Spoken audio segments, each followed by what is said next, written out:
So we got to get on to climate change, please. You both have very different visions on climate change. President Trump, you say that environmental regulations have hurt jobs in the energy sector.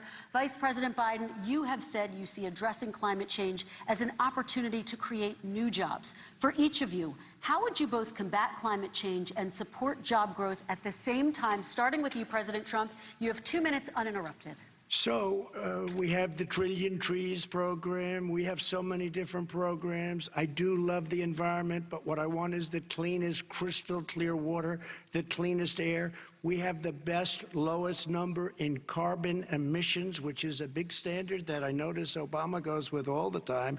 Not Joe. I haven't heard Joe use the term because I'm not sure he knows what it represents or means, but I have heard Obama use it.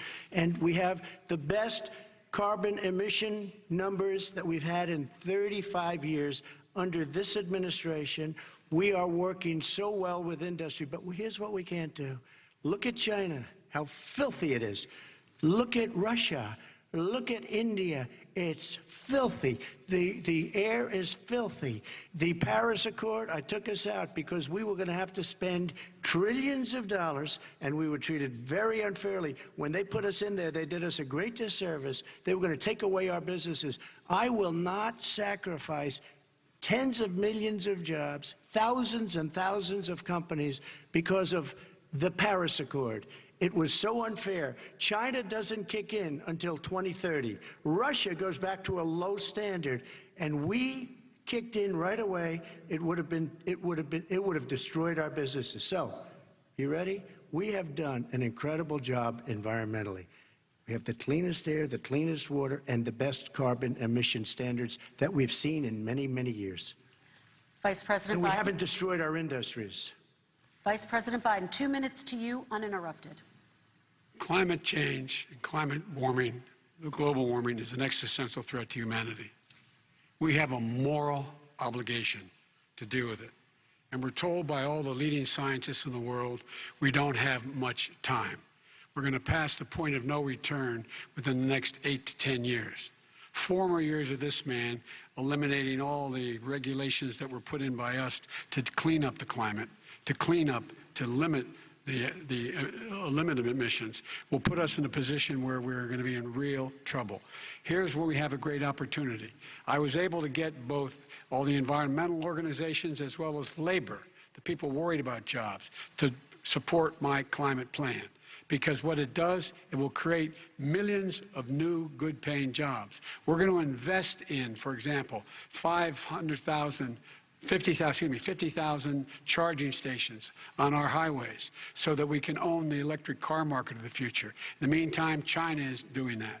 We're going to be in a position where we're going to see to it that we're going to take 4 million existing buildings and 2 million existing homes and retrofit them so they don't leak as much energy, saving hundreds of millions of barrels of oil in the process and creating significant number of jobs.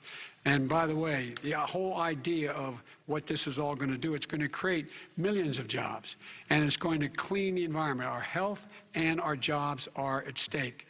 That's what's happening. And right now, by the way, Wall Street firms indicated that my plan will in fact create 18.6 million jobs, 7 million more than his. This is from Wall Street. And I'll create $1 trillion more in economic growth than his proposal does. Not on climate, just on the economy.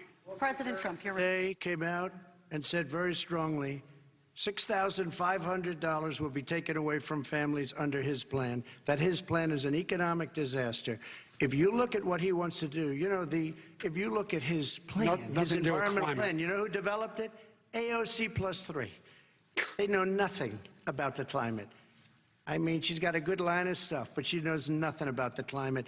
And they're all hopping through hoops for AOC plus 3. Look, their real plan costs $100 trillion. If we had the best year in the history of our country for 100 years, we would not even come close to a number like that.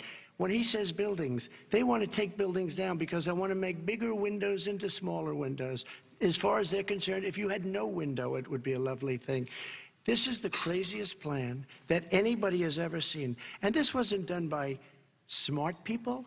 This wasn't done by anybody, frankly, I don't even know how it can be good All right. politically. They want to spend $100 trillion. That's their real number. He's trying to say it was 6. It's $100 trillion. They want to knock down buildings and build new buildings with little, tiny, small windows. I mean, and many other things. Okay. And many other things. Let me have the Vice President It respond, is and we're running out of crazy. time, and we have a lot And more you'll questions to destroy get our to. country. So let's hear from the Vice President. I have a number more questions. I don't know where he comes from. I don't know where he comes up with these numbers. Queens. $100 trillion. Give me a break. This plan was, this is plans endorsed by every major environmental group and every labor group. Labor, because they know the future lies. The future lies in us being able to breathe, and they know there are good jobs in getting us there. And by the way, the fastest growing industry in America is solar energy and wind. He thinks wind causes cancer, windmills. It's the fastest growing jobs, and they pay good prevailing wages, $45, $50 an hour. We can grow and we can be cleaner if we go the route I'm proposing. President Trump, Excuse me. please We are respond, and then I have some We are follow-ups. energy independent for the first time. We don't need all of these countries that we had to fight war over because we needed their energy. We are energy independent. I know more about wind than you do. It's extremely expensive, kills all the birds, it's very intermittent, it's got a lot of problems, and they happen to make the windmills in both Germany and China. And the fumes coming up, if you're a believer in carbon emission, the fumes coming up to make these massive windmills is more than anything that we're talking about with natural gas, which is very clean. One other thing. Find me a scientist Solar. that said that. I love solar, but solar doesn't quite have it yet. It's not powerful yet to really run our big, beautiful factories that we need to compete with the world. So False. It's all a pipe dream. But you know what we'll do? We're going to have the greatest economy in the world. But if you want to kill the All right. economy, get rid of your oil industry. You want to, and what about fracking? All right, Now let we me have to ask let me about allow fracking. Vice President Biden to I respond. never said I oppose fracking. You said it on tape. I did show the tape. Put it on your website. I'll put it on. Put it on the website. The fact of the matter is, Show he's your list. flat lying. Would you Flat- rule out banning fracking? I do rule out banning fracking because the answer, we need other industries to transition to get to ultimately a complete zero emissions by 2025. What I will do with fracking over time is make sure that we can capture the emissions from the fracking, capture the emissions from gas. We can do that, and we can do that by investing money and doing it, but it's a transition to that. I have one more question in this pod, and then Excuse me, we have. he was against fracking. He said it. I will show that to you tomorrow. I Good. am against fracking. Until he got the nomination, went to Pennsylvania, then he said, but you know what, Pennsylvania? He'll be against it very soon because his party is totally against it. Fracking on federal land, I said. No fracking You said- and/or oil on didn't say federal Let land. me ask this I final did. question in this section, and then I want to move on to our final section. President Trump, people of color are much more likely to live near oil refineries and chemical plants. In Texas, there are families who worry the plants near them are making them sick. Your administration has rolled back regulations on these kinds of facilities. Why should these families give you another 4 years in office? The families that we're talking about are employed heavily, and they're making a lot of money, more money than they've ever made.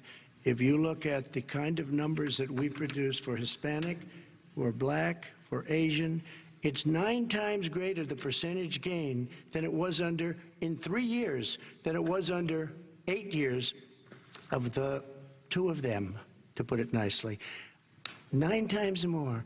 Now, somebody lives, I have not heard the numbers or the statistics that you're saying, but they're making a tremendous amount of money economically. We saved it, and I saved it again a number of months ago when oil was crashing because of the pandemic. Okay. We saved it. We got, say what you want about relationship, we got Saudi Arabia, Mexico, and Russia to cut back, way back. We saved our oil industry, and now it's very vibrant again. All And right. everybody has very inexpensive gasoline. Remember Vice that. President Biden, your response, and then we're going to have a final question for both of you. My response is that those people live on what they call fence lines. He doesn't understand this. They live near chemical plants that, in fact, pollute, chemical plants and oil plants and refineries that pollute. I used to live near that when I was growing up in Claymont, Delaware.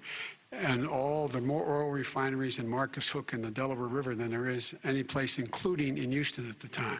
When my mom get in the car and when there was first frost to drive me to school, turning the windshield wiper, there'd be oil slick in the window.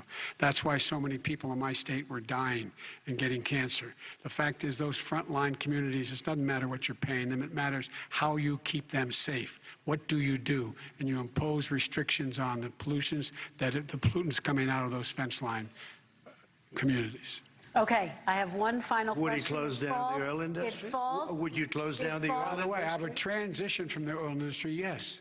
Oh, I will that's a big transition. statement. It is a big statement. That's a big because statement. I would stop. Why would you do that? Because the oil industry pollutes significantly. I see. And here's the deal. But That's you a can't big do statement. that. Well, if you let me finish the statement, because it has to be replaced by renewable energy over time.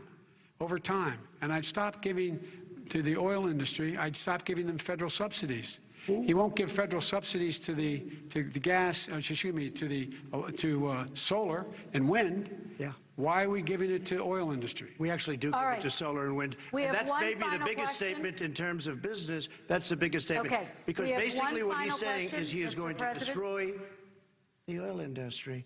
Will you remember that, Texas? Will you Okay. remember that, Pennsylvania, Oklahoma? Vice President Biden, let me give you 10 seconds to respond, and then Ohio. I have to get to the final question. Vice President Biden. He takes everything out of context. But the point is, look, we have to move toward a net zero emissions. The first place to do that by the year 2035 is in energy production. By 2050, totally. All right. One Is he final gonna get question China to to both do of it? you. No, we're finished with Is this. he We going have to to get move on China to to our do it? final question. We No, have to I'm move going on to to our final rejoin Paris question. Accord and make China abide by what they agreed to. All right.